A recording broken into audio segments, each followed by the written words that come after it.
Hello everyone, this is CJNovo992 and today we're back for another brand new video. In today's video we are here not only to welcome the now 18th manager of this fantastic football club, but we're also here to kick the tyres, discuss the pros, the cons, the everything's about this appointment that's out there online as we welcome a familiar face back to Ibrox. This time, however, the man's in charge. And right off the bat, people, spoiler alert for the rest of today's video, I'm actually pretty excited and pretty buzzing with this appointment. I know not everyone is, and yes, everyone's got a place right here on the channel to voice their opinion, and we're going to discuss some of that because I have seen a lot of underwhelming, or I've seen it's a boring appointment, but for me, I'm actually the exact opposite. Because again, there was conversations and arguments to be made that this man should have been the 17th manager of this football club, and if you pay attention to what the players have said, even since he's moved on to the Aston Villas and then obviously to the QPRs, what everybody says about this man is just how hands-on and how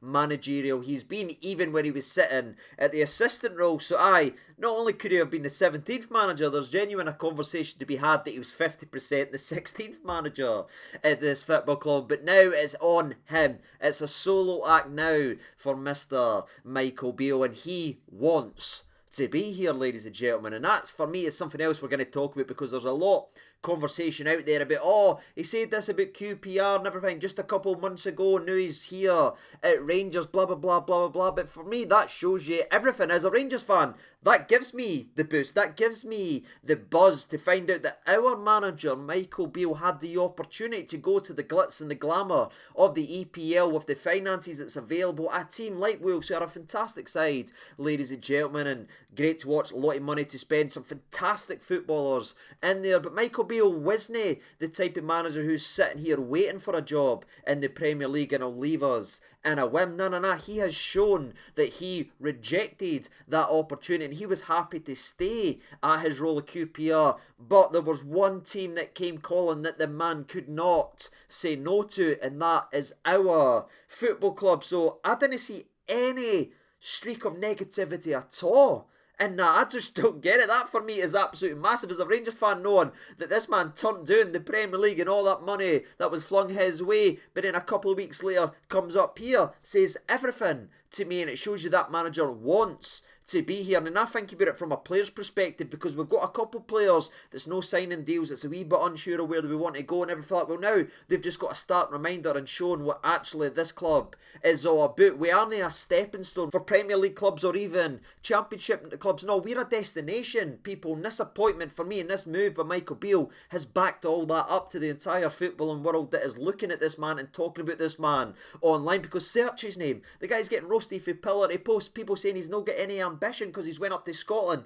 when he had the chance to go to the promised land in the Premier League. But that is absolute nonsense. Michael Beale has shown everyone what we already know. This is a big club, and now we've got a gaffer that truly understands that. So the bleed-on effect to these players could be absolutely massive for this football club and give them a wee bit of reminder or anything that it's not always, the grass isn't always greener on the other side. They've got it pretty good up here with the opportunities to play in European football and everything like that. So I'll be very interested to see now some of these players who hasn't signed new deals, if there's new deals upon the horizon now that Michael Beale is back in charge. And you know what, before I go any further on, by the way, a massive congratulations to Michael Beale and the coaching staff for coming up and getting the role at Rangers. Welcome back. I don't think I've done that yet in today's video. Apologies, but welcome home, get the Christmas tree up and get this team running. But for those who are going to continue to watch the video, let's discuss more conversation points and complaints and everything like that, because I've seen a lot of people talk about Michael Beale's recent QPR run and everything like that, and bringing that up as a negativity to say he's not won in his last 5 games and everything like that. And I can understand why people are doing that because it's a new manager coming in. You look at it, but what I would say is, can we not give Michael Beale the same treatment that we gave Giovanni? Because not too many of us were wanting to break down and discuss and use his China record, in which he had a win rate of around 30% and a minus 9 goal difference to his name before he came to Rangers. So I think Michael Beale deserves the same type of respect and the same type of excitement, because we overlooked all that and thought of the positives of Giovanni. And I think there's plenty of positives to look at Michael Beale, especially not only with what he'd done in such a short period of time at QPR, turning him into a side that is a lot more aggressive. It is a lot more attacking. It's had some fantastic football played. Just ask the QPR fans the standard of football they've played this year, again, before they have hit this run. But it's the Championship, people. It's one of the most competitive leagues in the world. That happens. It's called the Championship run. Look into it. Every team gets it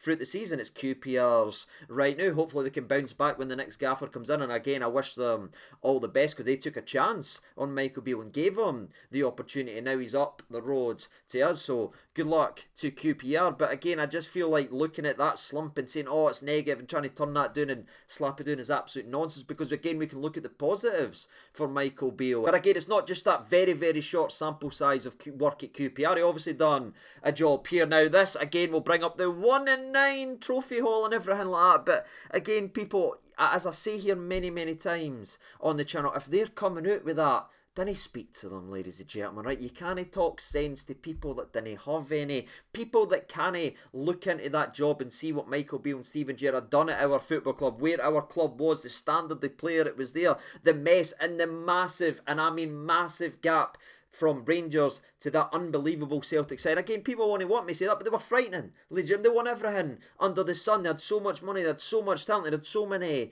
good players. So to sit back and do a wee bit of revisional history and say, aye, well, you only won 1 out of 9, it's not as if that was a balanced, even keel through entire that. So again, miss me with all that nonsense, or if you are going to post it, if you are for the other side, you want to laugh at that, do you. It doesn't affect me either way, because I've seen the standards of the Rangers team and I understand the job that Steven Gerrard and Michael Beale done at this football club to build us brick by brick, build these players, get them up, coach them up over a certain couple of years to where it ended with an unbelievable, undefeated league title. That is incredible to me, and that's the job. You can look into it. Yes, you can look at your wee stats and statistics, but I lived every single second of that football club. I seen where we were, and I seen where they left it, and it was drastically different. So for me, that there is enough on his resume to say he can get something out of this Rangers side, because he's not coming in a Rangers side, despite how we feel right now in terms of the talent level down here. No, he's coming up here where there is real genuine talent in that, and again, it's on him to motivate and change them, and more importantly, get them physically fit, because they're not fit at all, and I voice my opinion a lot on Giovanni's Rangers side. But we'll speak about that in a brief second, just to finish up my overall point about what Michael Beale has done in the football game. Again, it's all there if you actually want to look at it, but if you want to be lazy, and if you want to be silly, and if you want to forget all that, and you want to shout for the rooftops for the other side about 1 in 9 and everything like that, you can if you want. It's not going to offend or distract or annoy any Rangers fan, because we've seen the work that was done and how much work had to be done. Now, unfortunately, as we just briefly mentioned there, where he left us with a physical side that could run all day and everything like that, and high press, high intensity, that isn't there anymore. That's well and truly been ripped up with the lack of work that was done during this pre-season, as the players changed from the physical side that can run all day to a more tactical, on-the-ball style of playing. Aye, that's going to be very, very interesting to see how much work can be done by Mick Beale and the coaching staff over the next couple of weeks to get us back. Now, if I'm honest, I'm not expecting miracles. I'm not expecting it to be overnight where we're able to fix this. There's a lot of hard work that needs to get done, and we know how, from the Aston Villa players from speaking and the QPR players, how demanding Mick Beale is in terms of his training and what he wants for the players, and how hard his sessions are. Double sessions here, double sessions there. We know it'll take some time to get these players back into shape, especially as most of them are held together by blue tack right now. But I am a lot more confident and a lot more content knowing where we could end up rather than where we were going under the previous manager, if you know what I mean. Again, I'm not expecting it to look bright and be completely flipped by our next game, but I know we're set on the right path, and I know what we can look like at the end of it. I never knew where we were going under Gio. For me, it just continues to get worse and worse. So as a fan of this football club, I'm happy and content knowing we're heading in the right direction with this man. Another discussion point and another complaint by a lot of people is going to be the 4-3-3. That's right, people. It's not exactly shaking it up in terms of the formation on the park. And I understand what people are saying. Oh, great, another manager. We're going to go back to playing another 3-3-3. What's the change there?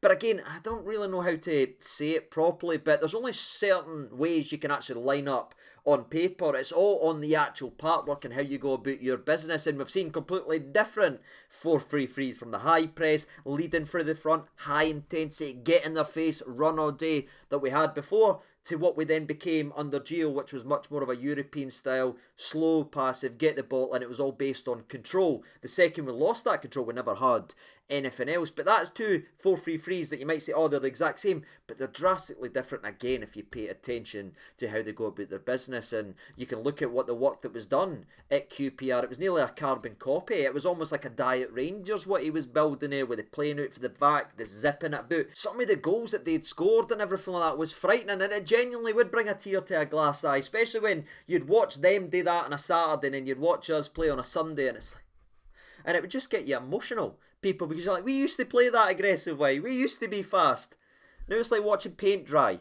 So aye, that's my thoughts and opinion in terms of we're staying with the 4-3-3. It's going to be completely different, people, because yes, we line up the same, but we only approach the games the same way. I think that proof is in the pudding of what we've seen over the last year or two. And if I'm honest with you, people, that's all really good to say. I think that's the main complaints I can actually think of. Again, I'm not saying my opinion's right, yous are wrong, and I'm just voicing my opinion, my counteracting it, because that's what I do here, and then you shout at me and tell me I'm completely wrong in the comments. It's a perfect partnership we actually have here. But I'm actually very, very excited. I want to see the work that it gets done. Again, I'm confident knowing we're heading back in the right direction. Not expecting miracles, not expecting it to be done right away, but I can guarantee you we'll not be as slow and we'll not be as passive as we have been over the last 3 months. And I'll be very interested from the players' point of view now as well to see these guys get back to full form, because you look at some of these players and decide what's a manager's job? It's to motivate and get the best of what they've actually got. I don't think Gio was doing that. I wish he was, people, but there's a long list of players who were completely off the boil. Well, now they've got someone that they trust, now they've got somebody that they believe in and they know they've got their actual back, and now they'll be given that. Like, say, Ryan Kent and everything like that, he was a focal point in everything that Gerrard and Michael Beale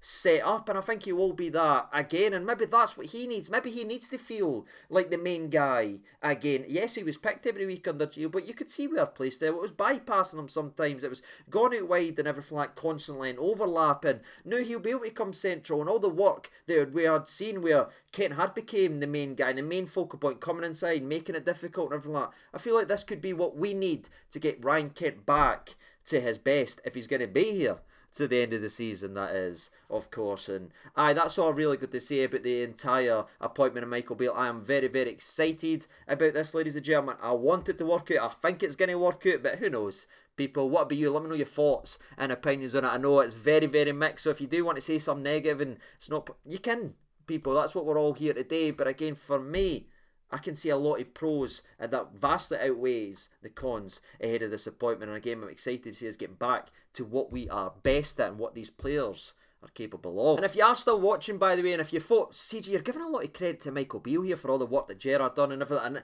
again, for me, I think they played a very good partnership, and it's a good counter-argument. But what I would say is, you can actually search it in, and you go ahead and look at the Aston Villa interviews. I think it was it the two keepers that was speaking for Aston Villa, and they were saying the guy who takes the training sessions, the guy who sits and talks 1v1s, wasn't Steven Gerrard? He'd come in and demand that everyone would be up here. But all the day-to-day, the tactical tweaks, the pre-season, who took the training sessions was Michael Beale. So that's why I'm giving him a lot of credit, because there's a long list and a long set of interviews that I've sat through and watched for a player from this to this to this to this has sat and paid praise to this man because how dedicated he is and how difficult the training sessions are. And with what I've seen for the Rangers team over the last couple of weeks, couple months, in fact, a couple tough training sessions is the least of what they need to get in them, and that makes me happy knowing they'll be running their pans in, and we'll see Joe Worrell-West being sick again because he's getting ran into the ground. That's what this team needs, people, especially with what they put us through